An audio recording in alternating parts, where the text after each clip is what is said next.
Everybody, cheers. It's Jay Crater with the RideShare Guy. And it's been a while, but I'm back.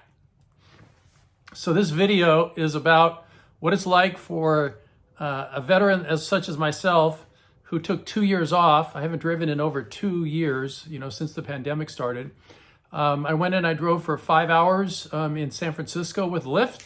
And then I drove for 5 hours in Sacramento with Lyft. And I'm going to share with you what it felt like, what I learned, how much I made, and stick around because at the end of the video, I'm going to share with you whether I'm going to continue driving for Lyft and Uber, or if I'm going to just resume my plan B, which is now my plan A. So stick around. Okay, just a little background. If you don't know who I am, my name is Jay Crater. And for 4 years, I was a full-time driver for Lyft and Uber in San Francisco. I had amassed over 26,000 rides. It's a lot of rides. and then the pandemic hit, and I stopped. And I didn't drive for 2 years. I did a lot of traveling. I just came back from 6 months in Thailand. And now I've been triple vaxxed.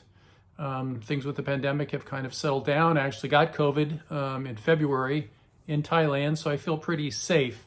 So number one, getting back on the road. So I still have the same car, which is a Honda Accord hybrid, but I had to do everything all over again.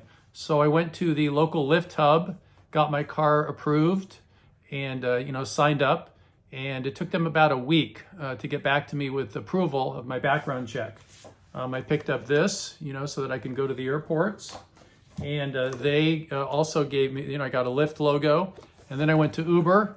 Uber also checked out my car, although there it cost $20. So that's new. It didn't used to cost anything. They also gave me a sticker, and they also gave me one of these, all right? And but it took Uber over 2 weeks in order to approve me. I also have this, my Lyft amp. So the next thing I did was I got up early at 3:30. I got on the road, and let me show you a couple of pictures. So there's the sticker in the front of my car, the stickers in the back of the car. Now what I did is I laminated them so I don't have to keep them stuck there. I just stick them there when I drive. This is the price of gas. It was like $5.60 per gallon. So if you're not in California, that seems like a lot. It's down to about $5 now. There's the amp all lit up. There's the car. And there's me, ready to go at 3:30 in the morning, ready to drive down to San Francisco. Number two, first impressions. So I was actually a little nervous getting on my first, beep and making sure I remembered how to do everything. I didn't really prepare. But it's kind of like riding a bike. I've done it 26,000 times. My first ride, I picked somebody up in San Francisco, downtown San Francisco, and they needed to ride it to Richmond, California. So that was a big trip. That was about a $25 earnings for me.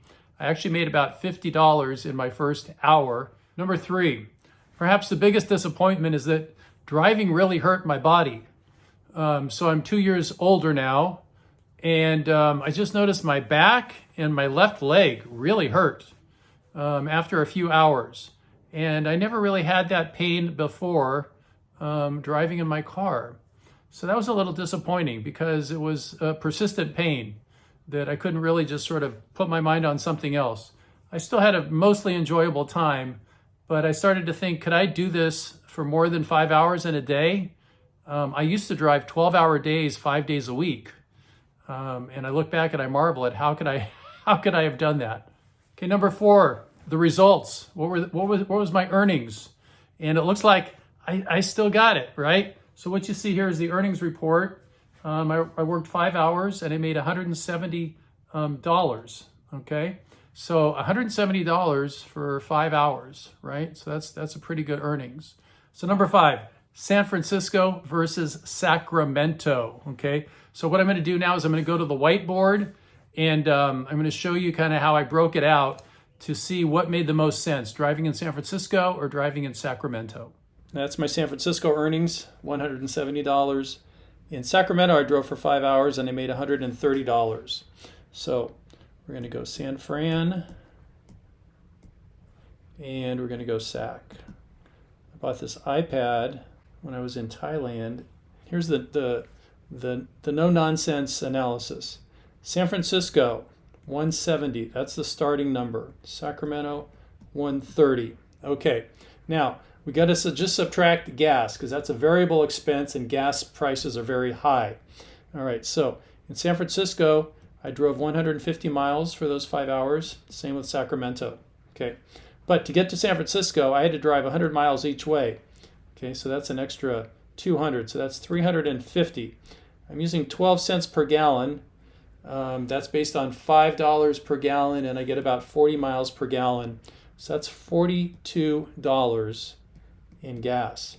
Whereas over here, I only spent $18, okay, for gas.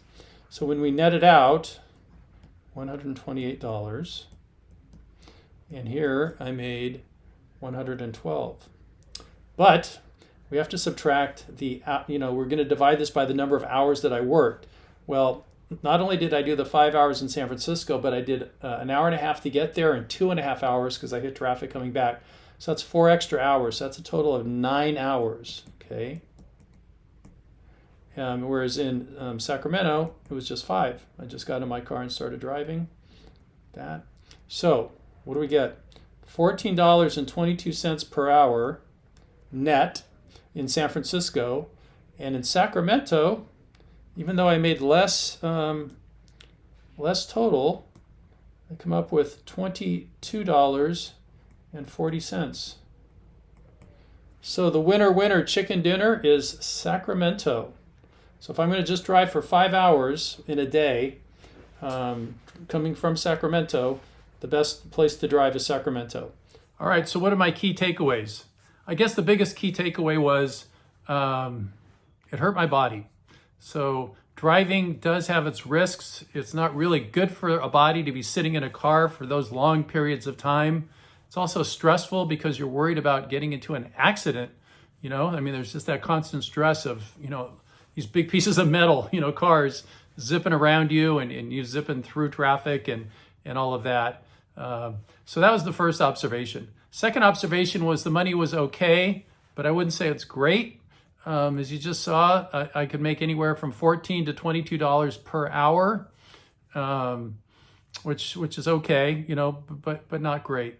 I guess the third thing is I'm going to still drive for 5 hours with Uber so that I can do kind of a comparison of driving for Lyft, driving versus driving for Uber. I will say for driving for Lyft, I was pretty busy. There were only 2 times where I waited for about 5 minutes in between rides. But other than that, for the solid 5 hours, they just kept feeding me rides, right? There just weren't too many gaps. So the demand in San Francisco was pretty good. It wasn't quite as high. I didn't get quite as many rides in Sacramento, but still not too bad. So it'll be really interesting to see what happens with Uber, and I'll bring that to you in a video, okay? And the fourth thing is, at this point, I'm inclined to say that my plan B, which is now day trading, stock day trading, which I've been studying for the last 2 years, seems to be a much better thing for me to do. It takes about 3 hours a day. It's in the morning. I can make money and I don't have to put that wear and tear on my body or on my car. My overhead expenses are pretty low. If you'd like to hear a little bit more about day trading and how I'm using that as my source of income, let me know in the comments. And Harry said he'd be open to me sharing a little bit about that. If you guys are interested, if you are, let us know in the comments, okay? Be sure and like the video if you liked it. Give it a thumbs up. As they say, smash the like button. If you haven't signed up for the RideShare Guy YouTube channel, subscribe. Get all the latest in what's going on with rideshare driving. This is Jay Crater. You go out and have a great day. Be safe out there.